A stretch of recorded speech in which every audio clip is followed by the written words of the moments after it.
లేనిపోని భ్రమలు కల్పించి నట్టేట ముంచే రకం కాదు నా యేసయ్య.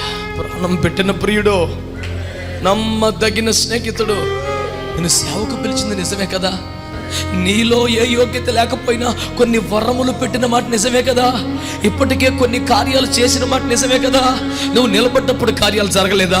నువ్వు ప్రకటిస్తే బాప్తిస్మాలకు ఎవరు రాలేదా? నువ్వు ప్రార్థన చేస్తే దయ్యాలు వెళ్ళలేదా? ఇవన్నీ నీ మీద దేవుని ఆమోదం కాదా?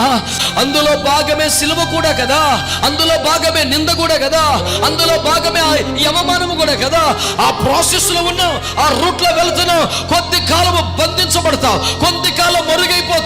అవతల తర్వాత నీ కొరకు ఆకాశము తెరవబడుతుంది. దూతలు దిగి వస్తారు, రాయిని పొర్లిస్తారు, పునరుద్ధరణ ఫలము నీలోకి వస్తుంది.